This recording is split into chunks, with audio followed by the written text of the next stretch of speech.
Meus irmãos, a graça e a paz do Senhor Jesus, que Deus abençoe a sua vida, a sua família.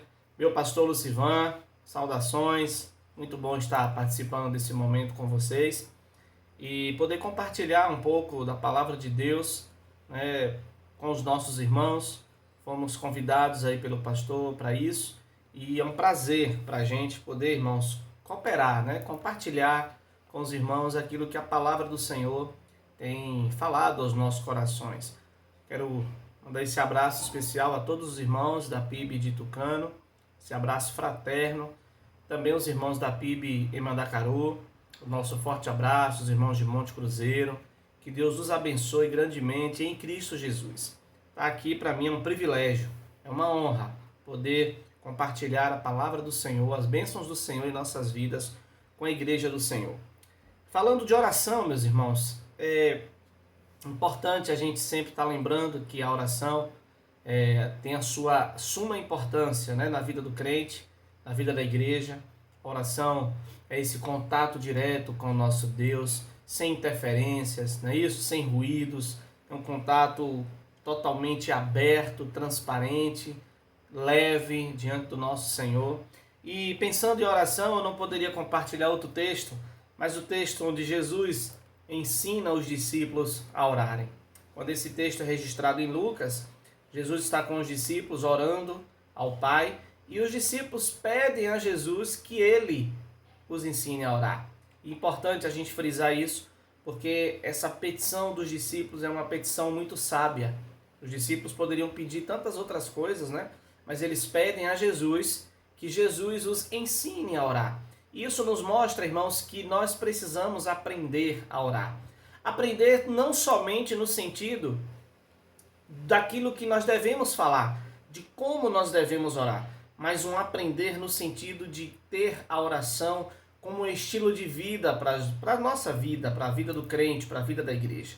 Que nós possamos sempre lembrar desse texto, desse ensino de Jesus aos discípulos e lembrar e entender que nós precisamos sempre estar orando, uma oração sem cessar, né? Uma oração contínua em toda a nossa vida.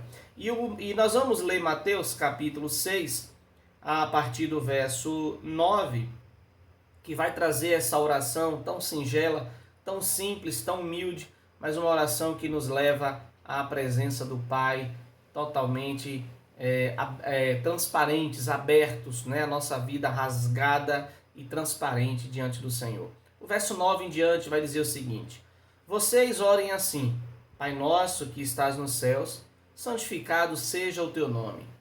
Venha o teu reino, seja feita a tua vontade, assim na terra como nos céus. Dá-nos hoje o nosso pão de cada dia. Perdoa as nossas dívidas, assim como perdoamos aos nossos devedores. E não nos deixes cair em tentação, mas livra-nos do mal, porque teu é o reino, o poder e a glória para sempre. Amém. Louvado seja Deus, meus irmãos, por esse texto.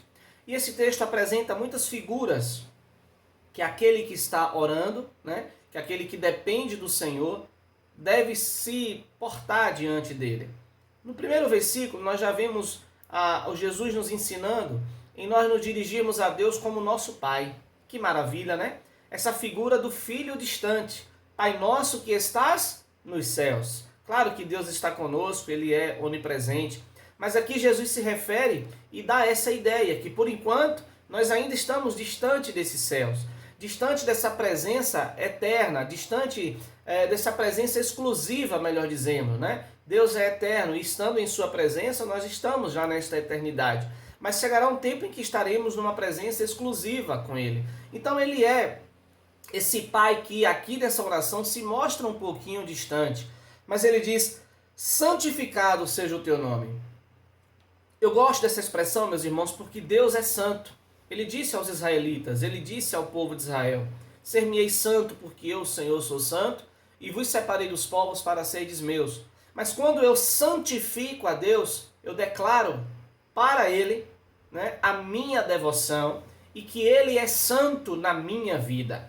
Pois eu posso reconhecer que Ele é santo, eu posso saber que Ele é santo, mas quando eu declaro que Ele é santo, eu estou então afirmando com a minha vida, com a minha fé, que eu creio nessa separação, nessa santidade de Deus. Venha o teu reino. Aqui Jesus coloca ele como rei, né? Seja feita a tua vontade. Jesus coloca a vontade de Deus como uma vontade suprema, tanto nos céus quanto na terra. E aqui ele aproxima um pouco, porque a vontade de Deus não é só desse Deus que está distante, desse Pai distante, mas desse Pai também que está aqui na terra, né? Que a vontade dele seja feita tanto no céu quanto na terra.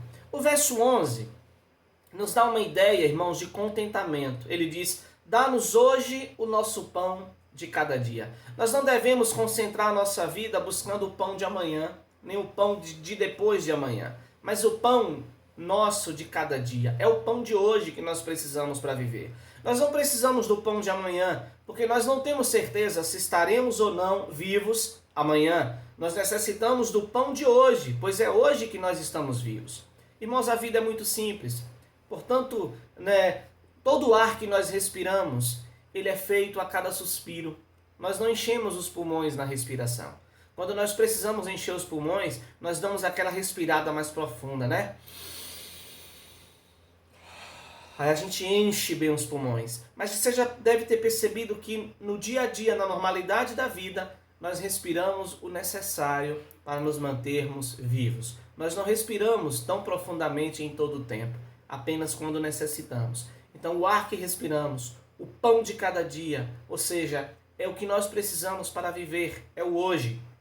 Se você teve café da manhã hoje, se você teve almoço hoje, se você teve janta hoje, glorificamos a Deus por isso. Se nesse momento você tem o que comer, louvado seja Deus por tudo isso. Amanhã é um novo dia, basta cada dia o seu mal. As misericórdias do Senhor se renovam todos os dias. O pão nosso é de cada dia. Então a gente não deve estar preocupado com o dia de amanhã, mas com certeza nós devemos estar diante do Senhor, pedindo esse pão a Ele todos os dias. É como se fosse o mendigo, né? Aqui a figura do mendigo, que ele está nas ruas, pedindo o pão de cada dia. Quando ele conquista aquele pão, ele não se preocupa com o dia de amanhã. Ele come o pão de hoje, pois amanhã ele vai pedir a alguém o pão de amanhã. E nós temos a quem pedir o pão de amanhã, o pão nosso de cada dia. O verso 12 traz a ideia do perdão, né? Perdoa as nossas dívidas, assim como nós perdoamos aos nossos devedores. Jesus se coloca como devedor primeiro. Ele pede o perdão da dívida a Deus, mas ele entrelaça isso com o perdão que ele dá ao próximo. Ele diz: perdoa as nossas dívidas como nós perdoamos aqueles que nos devem. Não é isso? E não nos deixes cair em tentação, mas livra-nos do mal, pois teu é o reino, o poder e a glória para sempre. Amém.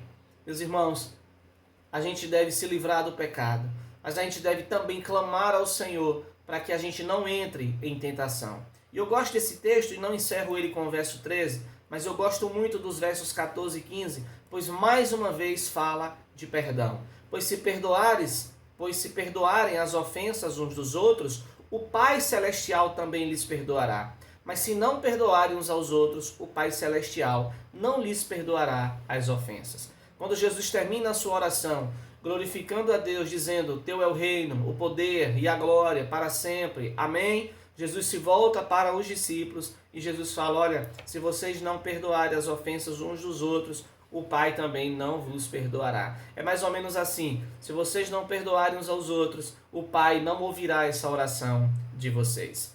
Meus irmãos, nós precisamos trabalhar muito o nosso coração, pois o nosso coração às vezes ele é muito egoísta, ele é muito orgulhoso, ele é muito individualista, e nós precisamos liberar perdão uns para com os outros. Se por 70 vezes aquele nosso próximo vier até nós e pedir perdão, nós devemos por 70 vezes liberar o perdão para o nosso irmão.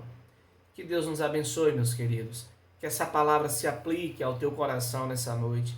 Que essa palavra tenha te despertado para essa devoção para com Deus, essa devoção para com o próximo, essa devoção para com teu irmão, em nome de Jesus.